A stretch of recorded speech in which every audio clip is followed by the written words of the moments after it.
तो movie start होती है जहाँ पर हमको ये लड़का दिखाया जाता है। इसका नाम होता है फिन। फिन देख रहा होता है अपने पापा के डॉक्यूमेंट्री। जी हाँ, फिन के पापा अब नहीं है और जब वो थे तब वो आदिवासी कबीले में रहते थे और वहाँ बनाते थे डॉक्यूमेंट्री और उन आदिवासियों से काफी घुले मिले थे। और तभी बैकग्राउंड से बड़ी अजीब तरीके की आवाज आ रही होती है।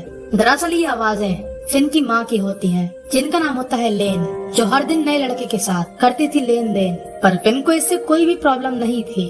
फिन बताता है कि उसकी माँ एक प्रोफेशनल मिसयूज है, यानी कि एक प्रोफेशनल मसाज थेरेपिस्ट, और वो मसाज करती है तो वो अपने क्लाइंट के साथ कभी भी बूम बूम नहीं करती। ये उसका सिद्धांत है, चाहे अलग से वो कितना भी कर ले। पर उसकी माँ को है ड्रग्स की काफी बुरी लत। और एक बार ऐसा ही होता है, उसकी माँ को ड्रग्स नहीं मिलता और वो पागल होने लगती है। तब फिन को उनकी चिंता होती है और वो दौड़ लगाकर वो नशीला पदार्थ खरीदने जाता है। पर तभी उस दुकान पर रेड घल जाती है और फिन भी पकड़ा जाता है। पर उसकी माँ उसको छुड़ा लेती है और घर आकर अपने पास जो पाउडर था उसको फ्लश कर देती है। और फिन सोचता है कि आखिर मम्मी को हो क्या गया, ये इतनी सुधर कैसे गई। दरअसल लेन का एक काफी ओल्ड फ्रेंड है जो कि अमेरिका का 7वें नंबर पे आने वाला सबसे अमीर आदमी है और उस अमीर आदमी का नाम होता है ऑसबॉर्न। और उसने लेन और फिन को अपने यहाँ पर बुलाया रहने के लिए और ये पुलिस वाला इन दोनों को लेने आया है। ये पुलिस वाला बताता है कि तुम्हारी माँ मिस्टर ऑसबॉर्न की फिजिकल मसाज थेरेपिस्ट रहेगी। और फिन को समझ में नहीं आता कि आखिर ऐसा कौन सा आदमी है कि एक मसाज करने वाली औरत को अपने पास बुलाएगा और रहने के लिए घर देगा। जरूर उसको मेरी माँ लेन के साथ लेन देन करना होगा। और वो इसी बात को मन में लेकर आ जाता है मिस्टर ऑसबॉर्न के प्लेस। और जैसे ये लोग वहाँ पर पहुँचते हैं, वहाँ पर एक खूबसूरत सा घर होता है, एक बड़ी सी गाड़ी होती है और फिन को समझ में नहीं आता कि आखिर इतना फेवर क्यों। और वो निकल जाता है जंगल की तरफ घूमने।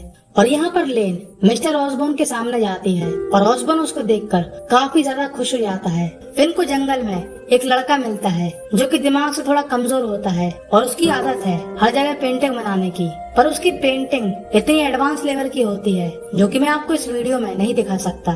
तभी उसको वहाँ पर एक बलून में एक लड़का दिखता है। इसका नाम होता है ब्रेस। ये होता है ऑसबॉर्न का पोता जो खूब खाता खूब पीता और अपने आसपास की लड़कियों के साथ रोज रात में सोता। ऑसबॉर्न की एक लड़की है जिसके 2 बच्चे हैं। पहला है ब्रेस और दूसरी है माया, जिससे हम आगे मिलेंगे।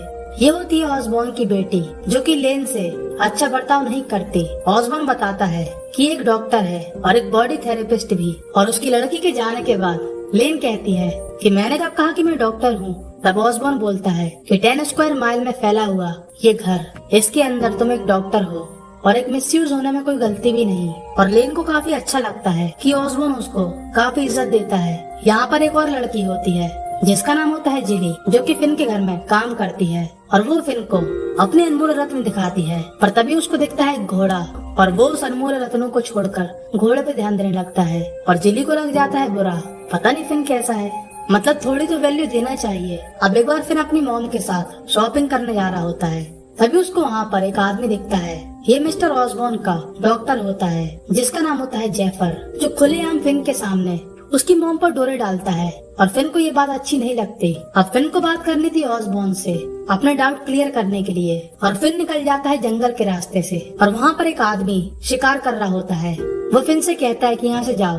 और थोड़ी आगे जाने पर फिन को एक हिरण मिलता है जो कि तीर से मर चुका होता है। और वहीं पर एक ट्रैप होता है और बेचारे फिन का पैर उस ट्रैप पर फंस जाता है। और फिन इतना खतरनाक तरीके से चिल्लाता है कि वहाँ पर एक लड़की आ जाती है जिसने ये जाल बिछाया था। और यही लड़की होती है माया, ऑसबॉर्न की पोती। दरअसल ये ट्रैप उसके लिए बिछाया गया था जो जानवरों को मारता है। और माया उसको उस ट्रैप से छुड़ाकर अपने साथ ले जाती है। उसकी माँ उसको देखकर काफी घबरा जाती है और माया ले जाती है उसको अपने साथ अपने डैड से मिलवाने। फिन कहता है हाय, तब माया बताती है कि मेरे डैड किसी की हाय नहीं लेते क्योंकि वो कोमा में है। तब फिन कहता है बुरा नहीं मानो, मैंने तो अपने पापा को आज तक देखा भी नहीं है। और मालूम है ये दोनों अपने पापा के दुख में क्या करते हैं, एक दूसरे को किस। वाह क्या बात है। और फिन इस बारे में काफी सोचता है पर उसकी भावनाएं काफी दूसरी आ रही होती हैं। आप समझ जाइए कि तभी उसके घर पर माया और ब्रेस आ जाते हैं और वो लोग उसके पापा की डॉक्यूमेंट्री देखकर काफी एंजॉय करते हैं। माया फिन के साथ और ब्रेस को तो कोई भी मिल जाए तो इस घर की नौकरानी जेली ही सही। अब माया का होता है बर्थडे और वो फिन और उसकी माँ को इनवाइट करती है। और इन दोनों को इस बड़ी पार्टी में आकर काफी अनकंफर्टेबल महसूस होता है क्योंकि ये पहले इतनी बड़ी पार्टी में नहीं गए थे। और तभी वहाँ पर जेफर आकर उसकी माँ को ले जाता है और फिन भी वहाँ पर लोगों से बात करना शुरू कर देता है। तभी माया देखती है फिन को और सीधा जाकर उसको किस करने लगती है सभी के सामने। और ऑसबॉर्न ये देखता है और सोचता है कि आखिर ये कौन है। अब लेन पहले तो ऑसबॉर्न के साथ डांस करती है और बाद में करती है डॉक्टर जेफर के साथ। और ऑसबॉर्न को ये देखकर बिल्कुल भी अच्छा नहीं लगता, उसकी जल के ज्वालामुखी हो जाती है।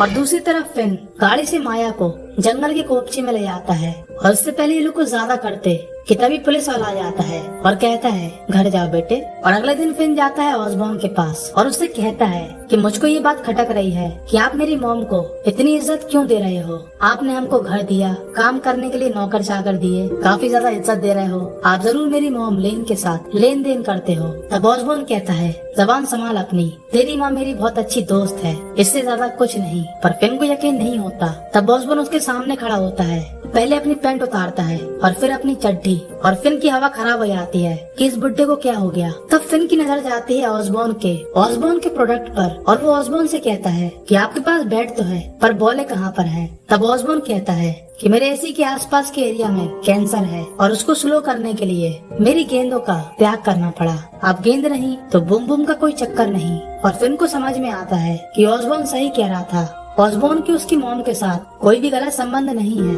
पर बाहर फिन दोबारा से पूछता है कि आप मेरी मॉम को इतनी इज्जत क्यों देते हो।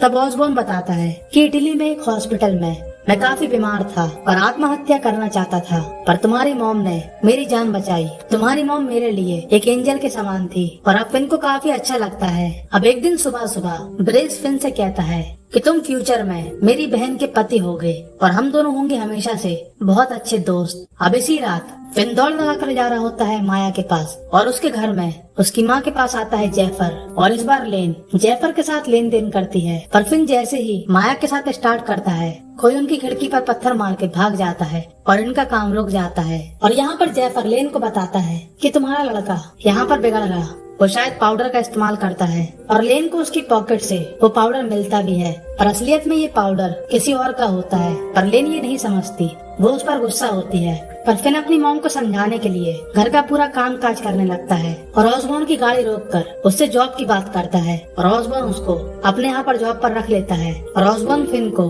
अपने कलेक्शन दिखाता है, जैसे कि फोटो जो कि काफी अजीब अजीब होती हैं। कहीं पर गाड़ी, कहीं पर पार्टी, कहीं पर लकड़े और कहीं पर उतरे हुए कपड़े। पर ऑसबॉर्न और फिन की काफी अच्छी बनने लगती है और ऑसबॉर्न फिन को हॉट एयर बलून में बैठाता है, जबकि ऑसबॉर्न हमेशा ब्रेस के साथ जाता था। और ब्रेस को ये देखकर थोड़ा बहुत बुरा लगता है। फिन कहता है कि तुम चले जाओ, पर ब्रेस कहता है नहीं तुम जाओ।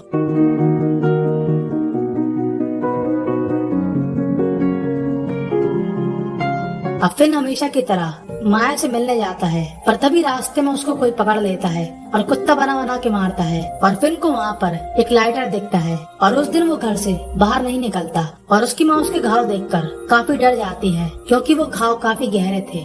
और ऑसबॉर्न पुलिस वाले से कहता है कि तुम पता करो कि फिन के साथ ये किसने किया। और तभी माया और ब्रेस उससे मिलने आते हैं। माया कहती है कि मेरे पापा के ऊपर भी ऐसा ही हमला हुआ था, तब से वो कोमा में है, उनको किसी ने शॉटगन मार दी थी। और बाहर निकलकर ब्रेस फिन को एक गन देता है सेफ्टी के लिए, पर फिन उसी रात गुस्से में आकर उस बंदूक की सारी गोलियां वेस्ट कर देता है।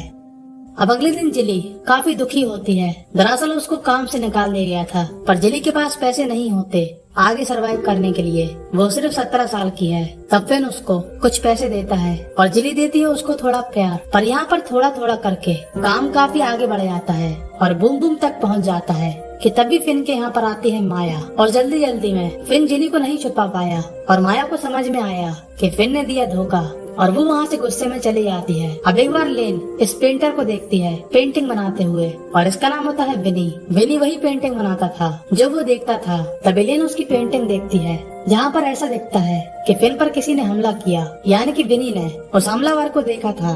और लेन उससे पूछती है कि वो कौन था। तब विनी कहता है ब्रेस का नाम। और लेन जाती है सीधा ऑसबॉर्न के पास और वो ऑसबॉर्न से कहती है कि फिन को मारने वाला तुम्हारा पोता था। तब ऑसबॉर्न कहता है कि अगर तुम मुझको थोड़ा सा भी अपना दोस्त मानती हो तो इस बात को किसी को नहीं बताओगी, वरना मेरी इज्जत की धज्जियां उड़ जाएंगी। और लेन यहाँ पर मान जाती है पर वो ऑसबॉर्न से काफी नाराज होती है और अगले दिन ऑसबॉर्न ब्रेस से कहता है कि तू जितना सीधा बनता है उतना है नहीं। तेरे पापा के साथ क्या हुआ था वो हम दोनों को ही मालूम है, यानी कि माया और ब्रेस के पापा के कोमा की वजह कहीं न कहीं ब्रेस था। ऑसबॉर्न कहता है कि तुमने आखिर फिन को क्यों मारा? तब ब्रेस कहता है कि आपने उसको मेरे बलून में जगह दी, जबकि हर साल आप मेरे साथ जाते थे। आपका पोता मैं हूँ, वो नहीं। तब ऑसबॉर्न कहता है कि तू बेवकूफ इंसान है, तेरा दिमाग निकल गया सर से, तेरे जैसा पोता नहीं चाहिए, तो निकल जा मेरे घर से। और ब्रेस वहाँ से चुपचाप जाने लगता है कि तभी ब्रेस को पता नहीं क्या होता है और वो वापस आकर तकिए से ऑसबॉर्न का मुंह दबा देता है और उसको मार देता है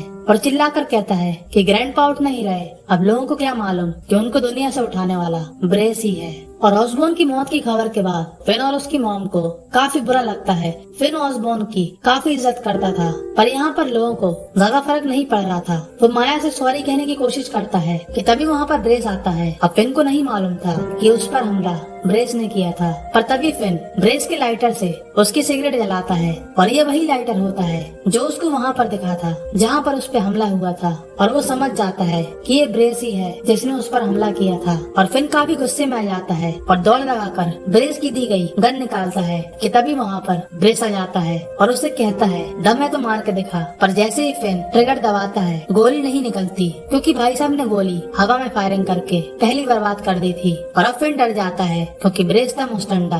पर ब्रेस कहता है कि जैसे मैंने तुझको मारा वैसे ही तेरी मॉम को मारूंगा। और ये बात सुनकर फिन उसके सिर में मारता है डंडा, पर ब्रेस अपने आप को बचा लेता है। पर गलती से ब्रेस का पैर फंदे में फंस जाता है और अब फिन के पास होता है पूरा मौका ब्रेस को ऑसबॉर्न के पास पहुंचाने का, पर वो ऐसा नहीं करता और ब्रेस को पुलिस पकड़ लेती है। और फिन और उसकी माँ यहाँ से जाने का डिसाइड करते हैं कि तभी वहाँ पर माया आती है और फिन से कहती है कि मैं स्कॉटलैंड जा रही हूँ पढ़ाई करने। और माया उससे अपने भाई की हरकत के लिए दिल से सॉरी कहती है। और माया के जाने के बाद फिन और उसकी माँ भी यहाँ से चले जाते हैं और बस यहीं पर ये मूवी दी एंड हो जाती है।